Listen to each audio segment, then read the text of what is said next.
today we are at Tulsa's downtown Central Library, and we are joined by Johanna Burton, who works here at the library and started a really neat program that I wanted to share with you guys.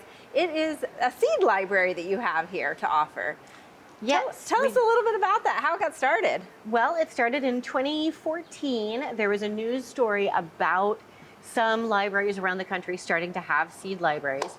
And a lot of Tulsans heard the news story and they called us and told us, hey, you should do this. Okay, well, what is a seed library? Maybe we should start with that. Perfect, yeah. A seed library is a circulating collection of open pollinated and or heirloom seeds. Okay. So a seed bank is where you store genetic information, right?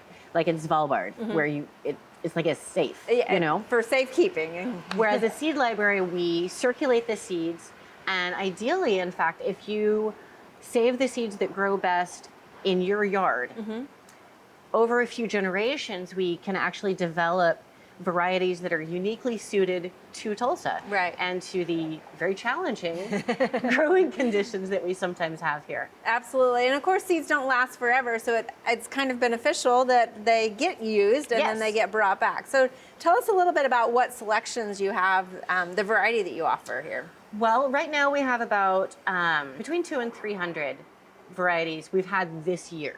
Okay. It comes and goes. We try to keep things as seasonal as possible. We try to definitely represent all of the things that do really well here in Tulsa. So I'm always on the lookout, for instance, for like hot weather spinach substitutes. Okay, yeah. And we try to represent as many of the different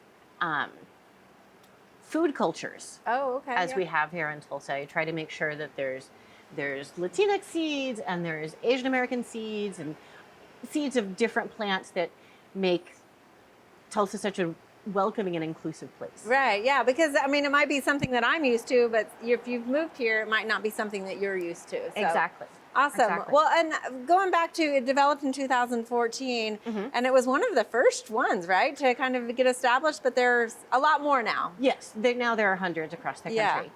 So in 2014, we started very small at 2 locations with a soft opening in the fall, because as you know, you can't actually grow vegetables in Oklahoma in the fall. Right. But we sort of thought, if we gear it towards fall gardening, we're just going to get the people who actually really know gardening, right? You know, yeah, and just start smooth, iron out any wrinkles before springtime. Okay. And that fall, we checked out 88 packets. Last year, we checked out 12,000. Oh my goodness, that's a lot of seeds that you're openly, freely giving out to people, basically. And seeds are getting expensive, so this is a really nice kind of reducing that barrier, allowing people to grow, right? It is all about reducing barriers and access. Actually, our seed packets are not as large as most commercial seed packets. Okay. Most of the packets that you'd get at the hardware store are for like truck gardening, basically. And we're gearing these towards small urban gardens, and it's about variety. So you might just get, say, so just a few seeds in there for each one. More of a backyard setting, right? Just a little bit of morning glory. Okay. But you know, if you know morning glories, that's enough to cover. You don't. So a couple sheds. Tell us a little bit about the process. If I wanted to kind of check these out, right? Yes. Literally, you don't check these out and return them in 2 weeks. It's a lot different than books. So tell me about that process. Well, it's kind of the same as books. Okay. You come into a library that has seeds, and we have 9 locations in Tulsa, in the Tulsa City-County Library system that have seeds, and you pick out the seeds that you want. You can check out up to 15 packets per season. Okay. So every 3 months, I go through and clear out all the old records, so you can take advantage of the multiple growing seasons we have here. So is that 4 seasons? How many seasons do we have here? Every 3 months. Okay, every 3 months. So in January, you can check out tomatoes to start your tomatoes at home. Right. In April, you can check out beans. Okay. In July, you can check out peas for your fall garden. Right. Okay. And then in October, you can check out coneflower and lots of other native perennials, so they get their cold stratification. Excellent. So once a person gets these seeds and then they plant them in their backyard, what's the process to replenish your supply here at the library? Well, if you are interested in seed saving, and you don't actually have to. Okay. But if you're interested in seed saving, then you check to make sure that they're not going to cross-pollinate with other plants. and collect your seeds, bring them back to the library, mark them, label them as well as you can. We want to know everything you can tell us about them. Okay. And just bring them to any library and they'll come to us and we will process them. And should they, I mean, I know, you know, tomato seeds, they're all fleshy and have stuff all of, so should they be kind of dried out and packaged that way when they are brought to you? Yeah, they should be dry. Okay, okay. We do ask that they all be dry. Okay, and so I notice on your packages you have some that say easy or mid-level or harder, advanced level. Tell me about that grading system. So that's not about how easy they are to grow. Okay. It's about how easy they are to keep from cross-pollinating with other varieties. Gotcha, okay. So for instance, if you have 2 kinds of green beans growing in your garden, that's probably okay because they don't cross-pollinate readily.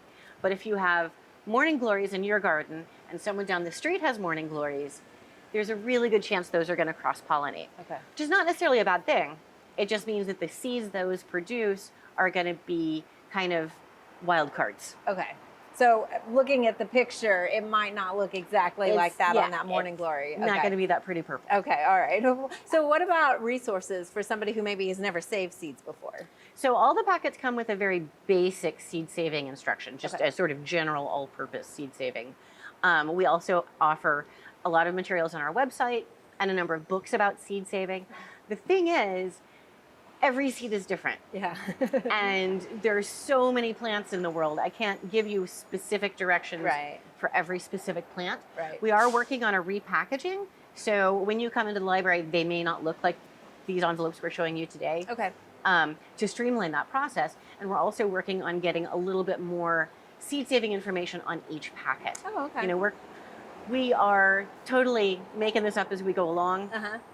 There were not a lot of instructions, and we're just trying figuring to do the best it out. we can. Yeah, and you're adapting every year, and Exactly. Obviously, the program is being successful and continuing to grow as the number of packages that you guys are checking out. What if? I mean, we're in Oklahoma, right? We've all had a crop failure. If I check out some tomato seeds and then I'm not actually able to return tomato seeds, but I have, you know, something else that maybe is really doing well, could I bring a substitute plant or? Absolutely, so long as it's open pollinated. Okay. We can't take hybrids. Right. Okay. But yes, absolutely. And in fact, if your tomatoes don't do well, we don't want the seeds back. Okay. We don't want to keep trying with them. Right. Yeah, anything. If you have a bumper crop of a wildflower or anything else, you can bring those in. We also accept leftovers of commercial packets. Oh, okay. So say you did buy a giant envelope of green beans. Right. And you only used so many of them. 15 of them. You can donate those to the seed library. Okay, well, thank you so much for all of this information. And so you mentioned there's also a few other sites around here. Yes. And you're working on repackaging. Obviously, all this takes a lot of effort. So it does. Are you always seeking volunteers to help with this? Absolutely, absolutely. We would love to have any help if you want to be a part of this. The volunteer work that we're looking for requires absolutely no expertise. Okay. It involves using measuring spoons and opening baggies. Okay, and probably labeling stuff, right? Not even labeling. Oh, okay. Maybe we'll get to labeling, but at this point, it's just scooping, organizing, just scooping, and it's even written down like this is 1/16 of a teaspoon, and I have to show you. A 1/64 of a teaspoon. Tiny little teaspoon. Because some of those seeds are so tiny. Yeah. Teensy. Absolutely. Well, Johanna, I just love this program. Where can people find more information about this? TulsaLibrary.org. Excellent. Thank you so much. Thank you, Casey.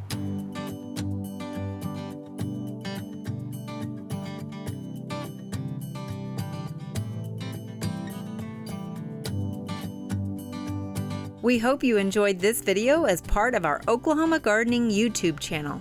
You can also find even more videos on the OK Gardening Classics YouTube channel. And join us on social media for great gardening tips, photos, and discussion.